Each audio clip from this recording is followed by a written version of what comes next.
Shalom adik-adik, selamat malam. Kita mau persekutuan anak di malam hari ini. Nah, gimana kabar adik-adik? Pasti baik ya. Nah, adik-adik, walaupun masa corona pandemi ini kita nggak bisa beribadah bersama, tapi kita harus tetap taat beribadah di dalam rumah dan disiplin. Pakai baju yang rapi ya. Jangan sembarangan berpakaian ya adik-adik. Jika kita di dalam Tuhan, maka Tuhan terus ada di dalam kita. Yuk adik-adik bangkit berdiri, kita mau nyanyikan lagu bersama yaitu Yesus Pokok dan Kitalah Caranya. Pakai gaya ya, biar badan kita sehat. Yesus pokok dan kitalah caranya, tinggallah di dalamnya. Yesus pokok dan kitalah caranya, tinggallah di dalamnya. Yesus pokok dan kitalah caranya, tinggallah di dalamnya. Pastilah kau akan berbuah. Yesus cintaku, ku cinta kau, kau cinta Dia. Yesus cintaku, ku cinta kau, kau cinta Dia. Yesus pokok dan kitalah caranya, tinggallah di dalamnya. Yesus pokok dan kitalah caranya, tinggallah di dalamnya. Yesus pokok dan kitalah caranya, tinggallah di dalamnya. Pastilah kau akan berbuah. Yuk kita mau masuk dalam firman Tuhan. Kita mau berdoa ya adik-adik. Dengan sungguh-sungguh lipat tangannya dan tutup matanya. Tuhan Yesus, kami mengucap syukur kalau malam ini kami masih diberikan kesehatan untuk beribadah kepada Engkau. Biarlah puji-pujian kami boleh menyenangkan hati Engkau dan kami boleh terus tinggal di dalam Engkau, dan biarlah firman yang kami dengar boleh bertumbuh di dalam hidup kami. Di dalam nama Tuhan Yesus kami sudah berdoa dan mengucap syukur. Amin. Jadi kita akan mendengarkan firman Tuhan. Sebelum kita mendengarkan firman Tuhan, mari kita berdoa terlebih dahulu. Mari kita berdoa. Tuhan Allah Bapa kami yang berada dalam kerajaan surga, kami berterima kasih kiranya Tuhan yang masih boleh memberkati kami, memberikan kami kesehatan hingga pada hari ini. Tuhan, sekarang kami ingin mendengarkan firman Tuhan. Kiranya Tuhan yang boleh berkati firman yang akan kami dengar sehingga kami boleh dapat mengerti dan kami dapat menerapkan di dalam kehidupan kami sehari-hari. Terima kasih Tuhan, hanya di dalam nama Tuhan Yesus kami telah berdoa. Amin. Ya. Sekarang coba dibuka Alkitabnya di Kisah Rasul 19 ayat 1 sampai yang ke-12. Di Kisah Rasul pasal 19 ayatnya yang ke-1 sampai ayatnya yang ke-12.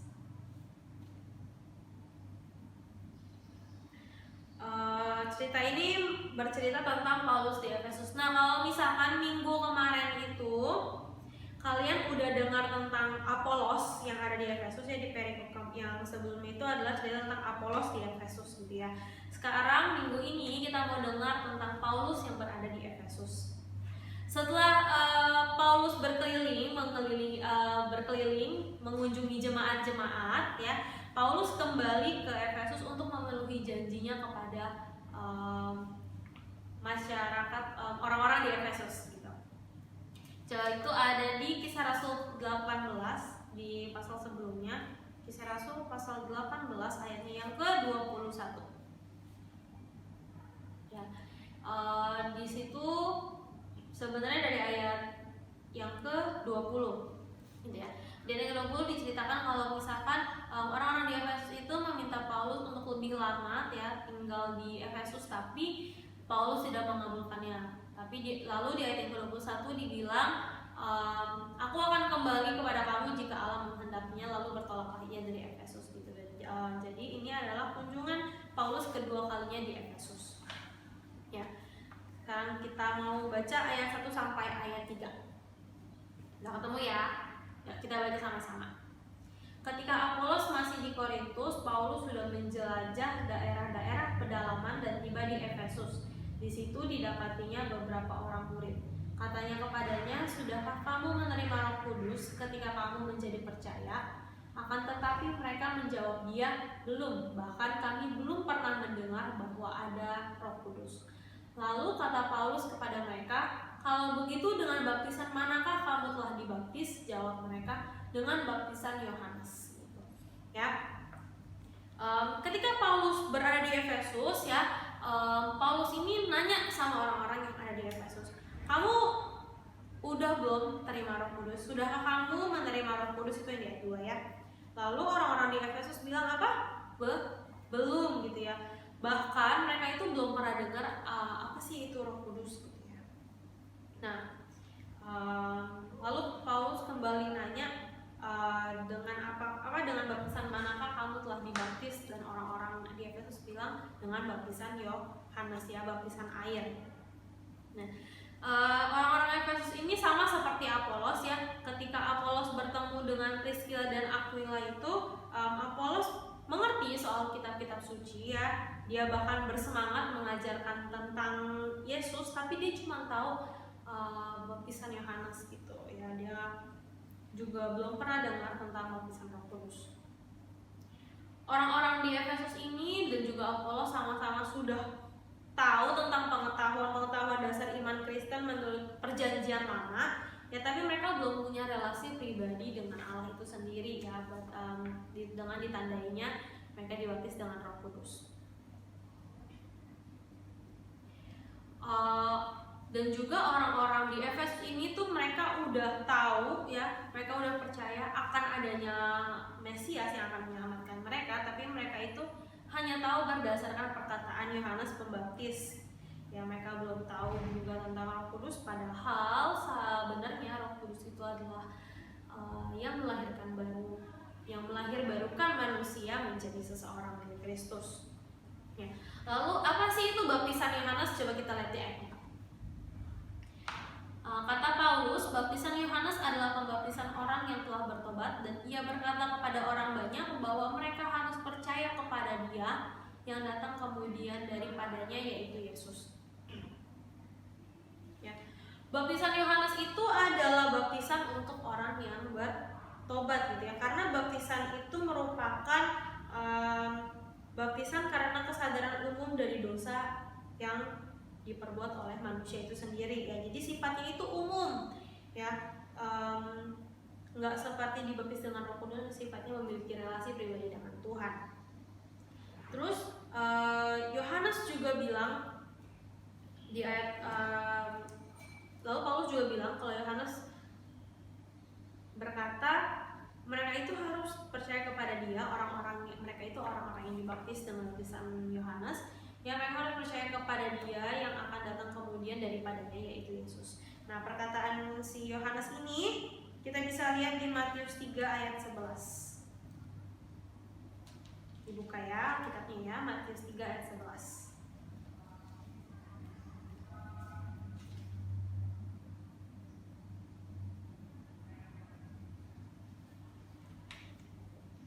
Aku membaptis kamu dengan air sebagai tanda pertobatan, tetapi Ia yang datang kemudian daripadaku lebih berkuasa daripadaku, dan aku tidak layak melepaskan kasutnya. Ia akan membaptiskan kamu dengan Roh Kudus dan dengan api. Ya, Yohanes di sini bilang bahwa dia membaptis orang-orang itu dengan air sebagai tanda pertobatan. Tapi Ia yang kemudian datang daripadaku itu siapa? Yesus, ya. Yesus itu lebih berkuasa daripada dia, dan bahkan Yohanes bilang di sini dia tidak layak untuk melepaskan kasutnya. Yesus yang akan membaptiskan orang-orang percaya ini dengan Roh Kudus dan api. Maksudnya apa? Ya, itu ada di Kisah Rasul 2 ayatnya yang ketiga, ya. Cici bacain ya. Kisah Rasul 2 ayat yang ketiga.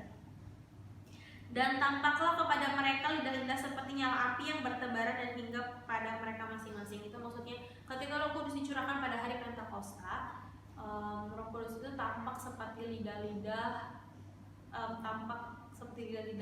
yang seperti nyala api gitu. Nah, itu maksudnya. Nah, setelah itu di ayat yang kelima dibilang ketika mereka mendengar hal itu, mereka memberi diri mereka dibaptis dalam nama Tuhan Yesus. Ya. Mereka orang-orang yang mendengar tentang perkataan Paulus mengenai Roh Kudus ini, kemudian memberi diri mereka dibaptis. Ya. Lalu di ayat 6 dibilang, dan ketika Paulus menumpangkan tangan di atas mereka, turunlah Roh Kudus turunlah Roh Kudus ke atas mereka, dan mulailah mereka berkata-kata dalam bahasa roh dan bernubuat. Ayat 7, jumlah mereka adalah kira-kira 12 orang. Nah, maka dari itu Paulus setelah memberitakan Injil, ya, orang-orang yang mendengar hal itu langsung memberi diri mereka dibaptis dalam nama Tuhan Yesus, gitu ya. Nah, setelah dibaptis, ya, mereka setelah mendengarkan Injil, mereka menyerahkan diri mereka. Yang mereka percaya kepada Kristus yang dijanjikan itu, dan mereka dilahirkan kembali oleh Roh Kudus. Tapi di ayat 7 ini dibilang kira-kira ada 12 orang yang memberi diri mereka dibaptis. Dari sebegitu banyaknya orang yang ada di Efesus, hanya 12 orang yang memberi diri mereka dibaptis. Coba kita lihat di ayat 8. Ya. Selama 3 bulan Paulus mengunjungi rumah ibadat di situ dan mengajar dengan berani. Oleh pemberitaannya ia berusaha meyakinkan mereka tentang kerajaan Allah. Ayat 9. Tetapi ada beberapa orang yang tegar hatinya. Mereka tidak mau diyakinkan, malahan mengumpat jalan Tuhan di depan orang banyak. Karena itu Paulus meninggalkan mereka dan memisahkan murid-muridnya dari mereka, dan setiap hari ia berbicara di ruang kerja Tiranus. Ya. Ada 12 orang yang dibaptis di Efesus itu, bukan berarti perjalanan Paulus di Efesus itu tuh berhasil, gitu ya. Dengan orang-orang yang minta Paulus untuk tinggal lebih lama di Efesus, bukan berarti perjalanan Paulus itu berhasil dan Paulus diterima di depan banyak orang di Efesus itu. Ya, dibilang di ayat 8 selama 3 bulan Paulus ada di Efesus, gitu ya kan, Paulus mengajar di rumah-rumah ibadat. Paulus berusaha meyakinkan orang-orang, ya, agar mereka lebih mengenal lagi tentang siapa Yesus dan mau memberi diri mereka dibaptis oleh Roh Kudus, gitu ya. Ya. Banyak orang yang masih nggak mau menerima Yesus sebagai Mesias yang dijanjikan itu, gitu ya. Dan bahkan mereka mengumpat, mereka kata-katain jalan Tuhan, gitu ya. Mereka kata-katain firman Tuhan juga di depan banyak orang. Ya. Mereka adalah orang-orang yang benci diperbaharui, benci diajar, terus dan gak cuman itu, gitu ya, mereka keras hatinya, ya, mereka itu. Tapi orang-orang Efesus ini gak mau bebal sendirian, ya, gak mau keras hati sendirian, tapi mereka juga mau ngajak orang-orang, ya. Makanya mereka dibilang di ayat yang ke-9 ini, mereka itu mengumpat jalan Tuhan di depan orang banyak, gitu. Jadi maksudnya mereka mau menghasut orang lain biar gak semakin banyak orang yang mau mengikuti jalan Tuhan, mau mengikuti perkataan Paulus itu, gitu. Ya. Lalu di ayat 9 juga dibilang akhirnya karena hal itu Paulus meninggalkan rumah ibadat, ya. Ya, dia juga memisahkan diri dan memisahkan murid-muridnya dari orang-orang itu. Ya. Paulus memisahkan dirinya dan juga murid-muridnya untuk menyelamatkan murid-muridnya dari orang-orang bebal itu, sehingga apa? Biar muridnya itu nggak ikut-ikutan bebal seperti orang-orang yang tadi menghujat jalan Tuhan dari orang banyak, gitu ya. Biar dia mau biar muridnya itu nggak ikut kehasut dengan perkataan-perkataan jahat itu. Ya.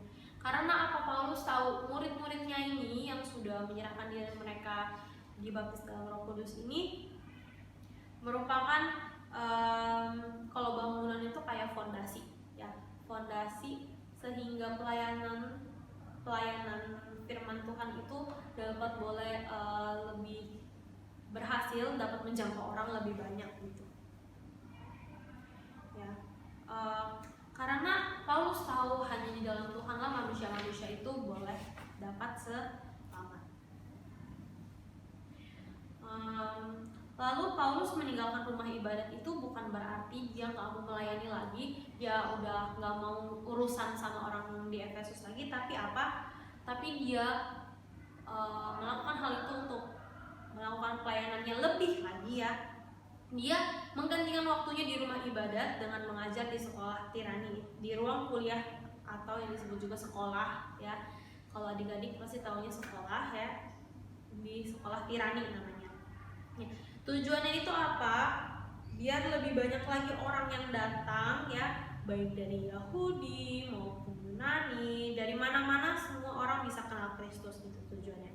Jadi biar lebih banyak lagi orang yang dia jangkau, lebih luas lagi orang-orang yang dia jangkau, nggak hanya orang-orang yang sudah mendengar Kristus saja ya, orang-orang yang belajar tentang firman Tuhan saja, yaitu orang-orang Yahudi, tapi juga orang-orang non Yahudi, orang-orang bukan Yahudi yang juga dapat mendengar tentang Kristus gitu. Ya.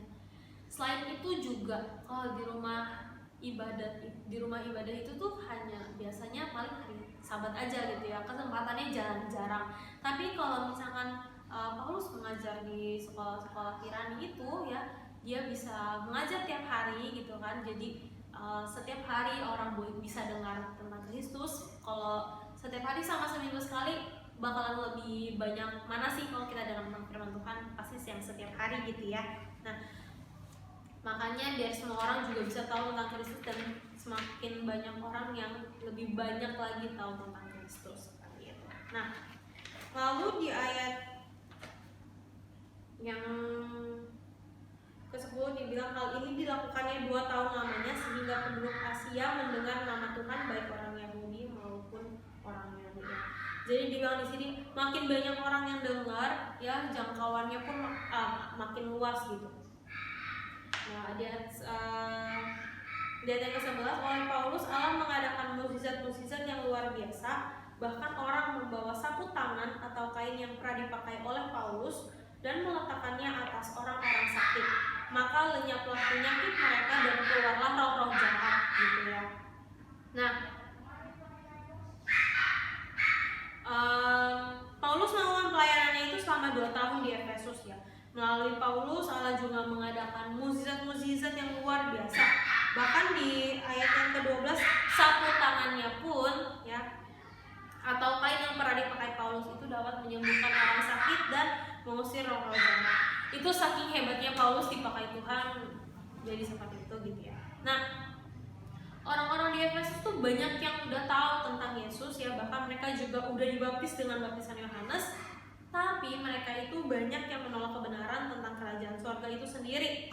Ketika Paulus bercerita tentang jalan Tuhan, berceritakan tentang kebenaran yang sesungguhnya, mereka menutup telinga mereka, mengeraskan hati mereka sehingga mereka mencemooh, ya mereka mengumpat, bahkan mereka nggak mau Paulus punya pengikut yang lebih banyak lagi gitu. Makanya mereka melakukan hal itu di depan banyak orang.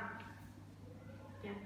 Mereka juga orangnya nggak mau dikoreksi kayak gitu. Padahal Injil itu, firman Tuhan itu nggak diberitakan cuman buat orang-orang yang belum pernah dengar, tapi juga kepada orang-orang yang udah pernah dengar dan butuh diperbaharui dan butuh diperdamaikan dengan Allah gitu kan. Nah, maka dari itu Paulus memisahkan dirinya dan juga murid-muridnya sehingga biar murid-muridnya itu nggak ikut ketularan, biar makin banyak orang juga yang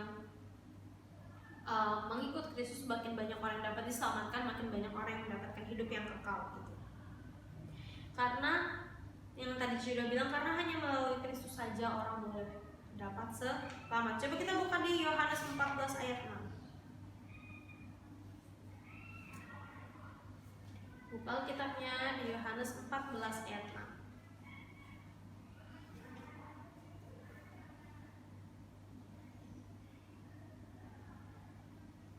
Udah? Yuk kita membaca sama-sama ya. Yohanes 14 ayat yang ke-6. 1, 2, 3. Kata Yesus kepadanya, akulah jalan dan kebenaran dan hidup. Tidak ada seorang pun yang datang kepada Bapa kalau tidak melalui aku. Nah, hanya Yesuslah, dibilangnya hanya Yesuslah jalan keselamatan kita ya. Jalan keselamatan menuju hidup yang kekal bersama siapa? Bersama Bapa di surga. Karena bagi jemaat Tuhan, bagi seorang jemaat Tuhan itu gak cukup terus-terusan pergi ke gereja gitu ya, terus-terusan rajin ibadah, berlaku saleh gitu ya, kelihatan kayak orang alim gitu kan, tapi berlaku alim atau enggak pintar tentang Alkitab gitu kan, hafal gitu kan di luar kepala, bahkan isi Alkitab gitu kan sampai titik komanya kalian tahu ya. Terus kalian juga menjalankan semua perintah Tuhan, jadi kan kalian tuh katanya suci banget gitu ya. Tapi kita juga perlu mastiin diri kita, memastikan diri kita itu menerima Roh Kudus ya, dan juga kita harus memastikan diri kita tuh nggak seperti orang Efesus yang mereka udah tahu tentang Alkitab, bahkan mereka sudah dibaptis dengan baptisan air, tapi mereka masih mencemooh jalan Tuhan. Mereka masih menghasut orang biar gak banyak yang makin selamat dan banyak yang tetap gitu-gitu aja gitu hidupnya ya, gak berubah, gak diperbaharui oleh Roh Kudus ya. Kita ini harus memiliki relasi dengan Tuhan ya, sungguh-sungguh memiliki iman yang percaya kepada Yesus sehingga kita boleh mendapatkan hidup yang kekal gitu. Oke deh, sekarang kita mau berdoa. Lipat tangannya, tutup matanya, kita berdoa. Tuhan, terima kasih atas firman yang boleh kami dengar pada malam hari ini.